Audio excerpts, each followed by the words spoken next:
Okay, it's a big deal today in the world of literature, and especially high-selling literature for teens, children, and even adults. It is the 20th anniversary of the publication of the first Harry Potter book. Now, I've never read a Harry Potter book. I've never even seen a Harry Potter movie. I've never even been on a Harry Potter ride, and I was in Disney World a few years ago, but I don't think I went on any of them or did any of that stuff. But I was at the Ormond Beach Public Library today, and I saw a sign that said 20th anniversary is June 26, 2017, of the first publication. And I said, whoa, that's today. And I still have room for a few guests on my show. So let me get someone related to that. I made a post on Facebook, and a woman named Mariana Sauls, who is a good friend of mine from Philadelphia, mentioned Sammy is the person to talk to that. Sammy is her 14-year-old son, who even has his own YouTube page. And he's going to join us now to celebrate the phenomenon and explain the phenomenon that is Harry Potter. Sammy, thank you for joining me today from Philly. Hey, Adam. What's up? Well, what's up is the 20th anniversary of Harry Potter. And first of all, tell people what your website is and your Twitter handle and whatever else information they need to get about you. So my website or my YouTube channel is called Play Button Maker, and if you want to see me on Twitter, it's the same thing. It's Play Button Maker. Okay. Now, the question I have for you, and first of all, congratulations on just graduating middle school a few days ago, if I'm not mistaken. Why is Harry Potter so popular? I mean, it's broken all sorts of records for book sales. I mean, J.K. Rowling is a very rich woman. Take us from the beginning, assuming we came from another planet or just somehow don't even know much about it, which I don't. Well, I guess the reason that Harry Potter, became so big is that it really appealed to, people of all age groups. I mean, you'll obviously see younger kids reading the books, 10, 12. I read them when I was around 9. Mm-hmm. But you also see, older people, progressively you'll see older people reading them, too. I'm sure you can find anyone from up to, 50 or older. It's possible. But, it did appeal to a lot of people. I think that's one of the main reasons it did so well. The other reason is it's the first of its kind. So, Harry Potter is, it's about a kid, and he was the son of two famous or semi-famous wizards.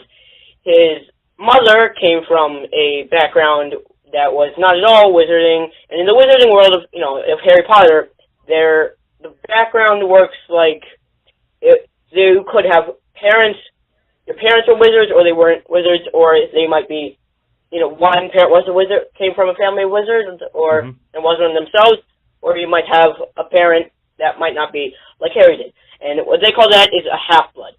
Mm-hmm. So in Harry Potter, the father was a pure-blood, indicating that he came from a family that was completely wizard. And his family happened to be pretty famous, if I remember from the books. I'm trying to get a little bit of a recall since it's been a little while since I read them. And his father, since he was a pure-blood, it fed into why Harry Potter was so famous. And his mother, on the other hand, is in what the Harry Potter world is what they call, they use the term mudblood, which means someone who has parents that are not wizards, okay, or come from a family of wizards. I'm getting this, Sam, yeah. But there are lots of books that are written about adventures. There are a lot of adventure series, and there are lots of books about wizards, witches, and magic and all this. Again, but what makes this so great? Why the kids? And look, you're 14. I guess the oldest kids your age who would have gotten into it would be about 29 right now. And usually things by, maybe that's a half generation, things that were cool for one generation aren't necessarily cool for another generation. What do you think it is about it that is so fascinating to people of different ages, born at different times, and different ages at different times? I was talking to the producer's son, who's 12, who has opinions about this, and he said what's really interesting is why it's so appealing to kids is there's a lot of detail, and kids are often better at mastering a lot of detail like baseball statistics than adults are, but it's written at a level that kids can appreciate. Is that true? I mean, am I getting it? I mean, again, I've never read any of it. It is. It's written at a level that kids can appreciate, but at the same time, the story itself doesn't just, it doesn't just cater to kids. It caters to adults as well, and that's part of the reason why it does well like that. Yeah, I mean, but what does she write about for 800 pages in each book? I don't know how many pages each book is. 600. Well, I mean, the longest book is the longest book is the 5th book, and the 5th book is around. I think it actually is like, from my recall, it's around 800 pages. The shortest book, I think, was the 1st book, and the first book is around. It goes up to like 200, 300 pages.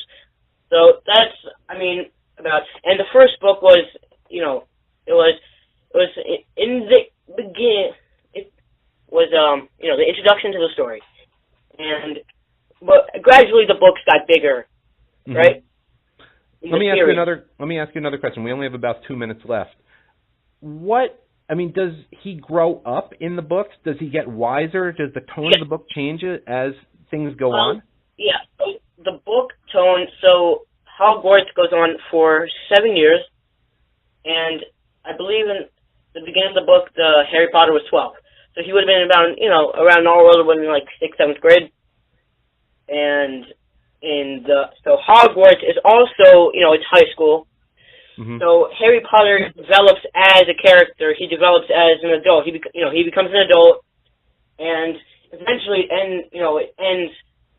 Wait, am I allowed to do spoilers on this? Now that you've announced that you may do a spoiler, yes, people can turn it off right now if they don't want to hear it. So go ahead. And everyone's read the book except me, apparently. Oh gosh. At the end of the book, or at the end of the whole series, from up to 1 to 7, excluding anything new, he became an adult. Like when you become 18, 19, he became mature, and he ended with this huge battle where he himself single-handedly took down the Dark Lord of Evil. Well, not single-handedly completely, but he took down the Dark Lord of Evil. And that shows that he developed as a character. That as much going from a 12-year-old living under the stairs, now being this big famous man who took down. I mean, as famous as already he was in the wizarding world for surviving and stuff like that, because he was a boy who lived. He also destroyed, evil. And Sammy, one last question before I let you go. What do you think of the movies? And have you gone on any of the rides? I guess at Disney World, maybe other places. What do you think of all that? Well, yeah. So actually, I don't believe they have any rides at Disney World. Well, they have the rides at Universal. Oh, it's Universal. When I was around, I kept on begging my mom to go, but we never went to Universal. We went to Disney World when I was a little bit older, but I was kind of out of, the phase. I still wanted to go. It was really cool. But no, I have not been on any of the rides. Gotcha. And you like the movies? The movies are, I like the movies. They were pretty good. I also played a couple of book, though. It is. It's true. But the movies were pretty good. In fact, I think, my mom wouldn't let me read. Wouldn't let me watch the movies until I read the book. But good for her.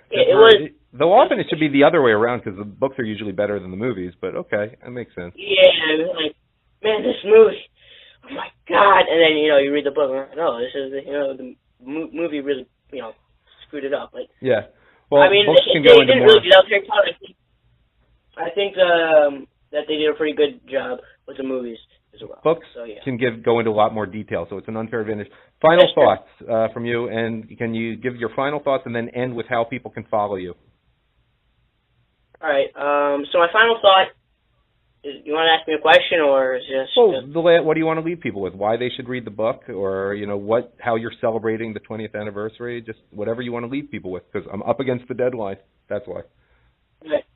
Well, Harry Potter, I do recommend it, that people of all ages can read it, as we've, talked about on the show.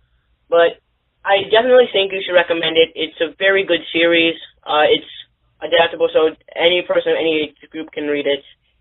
And, or watch the movies. So Yeah, Okay. and you can subscribe to me and watch my videos on YouTube at Play Button Maker. And yeah, that's about it. Thank you, Adam. Thank you, Sammy, and happy 20th anniversary of the first release of the first Harry Potter book. We'll hope to have you again sometime.